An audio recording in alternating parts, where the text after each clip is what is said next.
Now we're going to go into a review. Okay. Yesterday I saw Kandahar. Right, I had not even heard of it. But I don't know everything that's going on, so what do I know? Well, I had seen trailers for it. Oh, this is Gerard Butler movie. Yeah. Right, you had said there's a Gerard Butler movie coming out. If you're interested in generic Gerard Butler movies where it's just lots of generic action, this one's in the desert. Sounds like Extraction. Similar to Extraction? No. So this movie currently has a 44% Rotten score on Rotten Tomatoes and a 78% audience score. So audiences that are going to see this, if this is your thing, you'll probably enjoy it. Yeah. There's not a lot of action in it. Oh. Well, what is it about then? There's no action in it. You know, I mean, I'm going to spoil this. I'm going to spoil this anyway because there's nothing really to spoil. It's just generic action and they're going to Kandahar, right? So the movie starts off there in Iran. Gerard Butler's there. He's causing problems in Iran, you know, because the Iranian regime... It's not a good idea to cause problems in Iran. That usually ends up with a beheading. Yeah, but he gets out because he's an agent who's been working in the Middle East, this, like, 6.5 foot tall Scottish guy. Because he doesn't stick out like a sore thumb. So he's been in there for the last, 20 years since the U.S. invaded Iraq. Or since Afghanistan was invaded. Oh. So he's been doing it this whole time. His wife's leaving him because he's always on mission there instead of at home.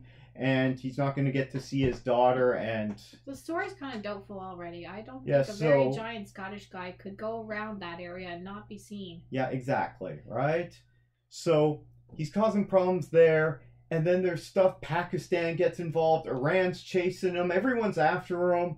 And they're in Afghanistan because he gets sent back for another mission because the money's so good and he's got to do it for his daughter, right? It's all about for his kids, but he's going to miss her graduation, so he's got to get this mission done so then he can go to her graduation, or he could just go back to London instead. But anyway, he's got to do this other mission. Is he like a missionary?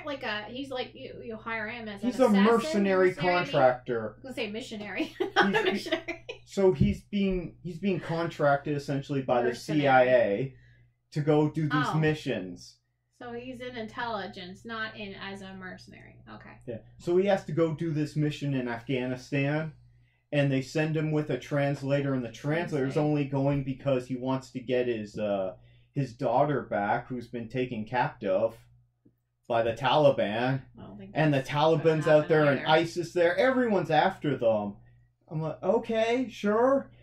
But at the end of the day, it's really just generic action and car chases that don't really impress. Remember when we watched the Extraction 2 trailer? And they have those long shots and it's going over the train and it's on Chris Hemsworth. He's hanging out and then they're back in the train.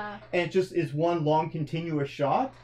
This is nothing like that. Oh. It's just, okay, we're stealing a truck and now we're driving across the desert. The story sounds off. And there's a long night scene where you can't see anything, except sometimes it flashes to his night vision when you can see stuff and then it flashes back and I'm just, what is this? So it's not for you.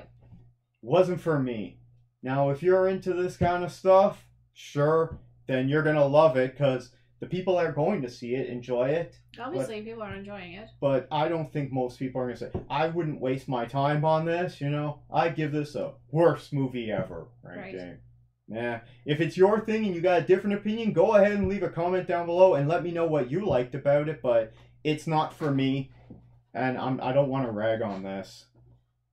So that was my rating, and the rating has actually gone down, the critics score. It was at, I think, 53 when I checked it yesterday. It's just a very doubtful story, because the only reason why you might send a guy into Kandahar is if he does speak the language, because he's obvious who he is.